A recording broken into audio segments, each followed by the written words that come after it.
अस्सलाम वालेकुम viewers, welcome to my YouTube channel. उम्मीद करता हूँ आप सब खैरियत से होंगे।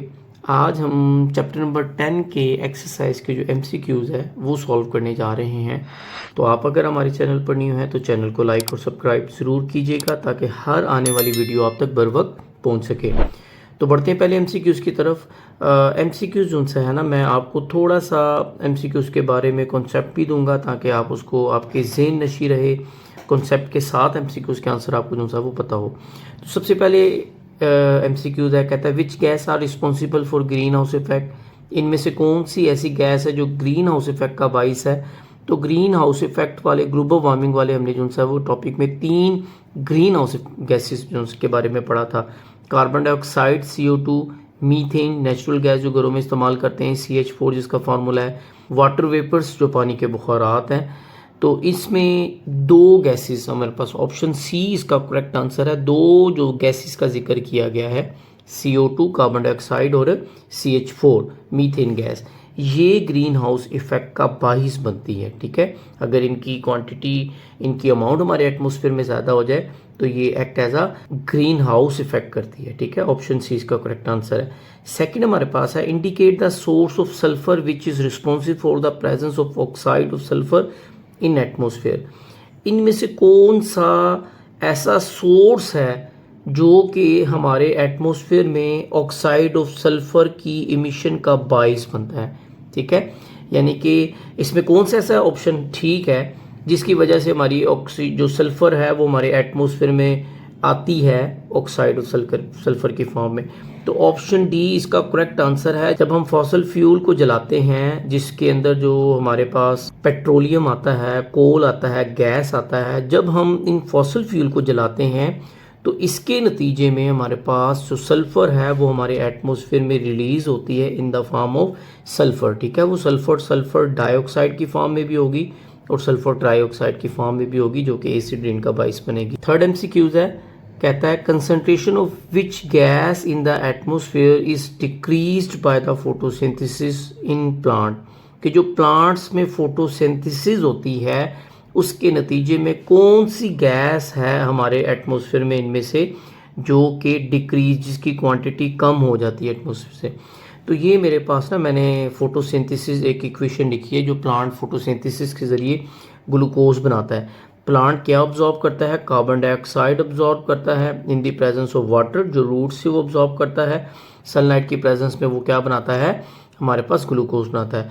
तो एटमॉस्फेयर में जो सा वो कार्बन डाइऑक्साइड गैस मौजूद होती है उसको प्लांट ऑब्जॉर्व करता है फोटोसिंथेसिस के लिए। तो इसमें हमारे पास ऑप्शन सी इसका जो सा है वो करेक्ट आंसर है।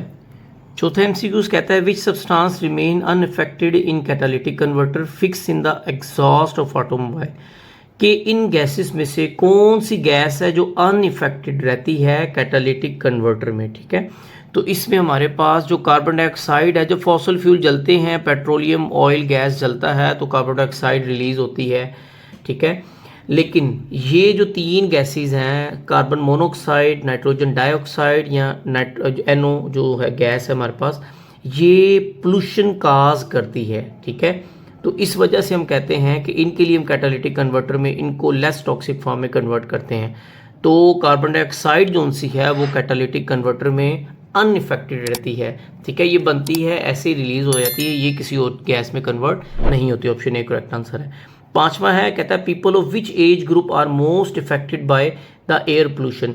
जो एयर पोल्यूशन के नतीजे में कौन सी एज के जो लोग हैं वो इफेक्ट होते हैं। तो इसमें जो सा है वो बच्चे और बूढ़े, ठीक है, चिल्ड्रन और एजड पीपल जो से है ना वो इफेक्ट होते हैं एयर पोल्यूशन में। जो जवान होते हैं, अडल्ट होते हैं, यंग होते हैं, उनमें इम्यूनिटी फिर ज़्यादा होती है। जो बच्चे और बूढ़े होते हैं इनमें इम्यूनिटी कम होती है। छठा MCQ है, in which area there is a great possibility of acid rain. इनमें से कौन सा एरिया है जहाँ एसिड रेन की ज़्यादा पॉसिबिलिटी, इम्कान है कि वहाँ एसिड रेन हो। तो डेफिनेटली बात है, हमारे पास ऑप्शन सी इसका करेक्ट आंसर है कि जो इंडस्ट्री के करीब एरिया होता है, क्योंकि इंडस्ट्री में से ही जो सा है वो टॉक्सिक गैसेज जो सा है वो रिलीज होगी और वहाँ वो बारिश के साथ मिलेगी और एसिड रेन का बाइस बनेगी। ठीक है, तो around the industry area acid rain की पॉसिबिलिटी ज़्यादा होती है वहाँ। छठे MCQ का सी ऑप्शन करेक्ट है। सातवां, why is smoke not felt in the summer. Because इसका ऑप्शन ए करेक्ट आंसर है, क्योंकि जो समर होता है गर्मियों में जो फोग ही नहीं बनती, ठीक है, नमी नहीं होती, तो इस वजह से वहाँ जो सा है वो हमारे पास स्मोग नहीं बनती, ठीक है।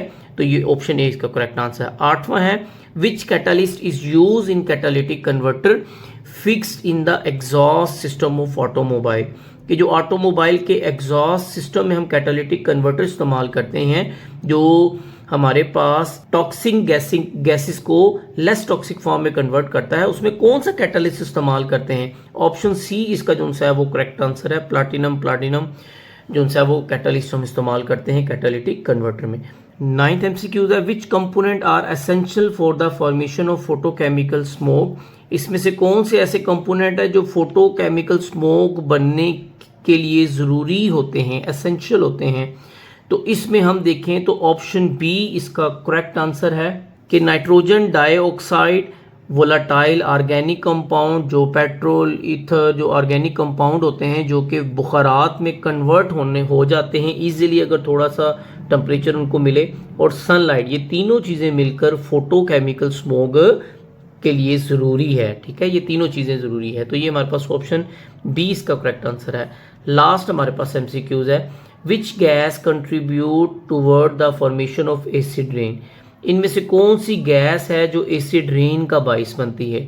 तो इसमें ये देखिए मैंने यहाँ बनाया है कि सल्फर के ऑक्साइड और नाइट्रोजन के ऑक्साइड, ये दोनों वाटर के साथ, बारिश के पानी के साथ, रेन वाटर के साथ मिलते हैं और एसिड बनाते हैं। ये एसिड उस बारिश की pH को क्या कर देते हैं, कम कर देते हैं, और वो बन जाती है एसिड रेन। तो इसका जो हमारे पास करेक्ट आंसर है ऑप्शन डी इसका करेक्ट आंसर है कि both oxide of nitrogen and sulphur are responsible for acid rain, ठीक है। तो ये हमारे आज के MCQ से। अगर आप हमारे चैनल पर न्यू हैं तो चैनल को लाइक और सब्सक्राइब ज़रूर करें ताकि हर आने वाली वीडियो आप तक बर वक्त पहुँच सके। नेक्स्ट लेक्चर में इंशाल्लाह हम इसके शॉर्ट क्वेश्चन जो है वो सॉल्व करेंगे।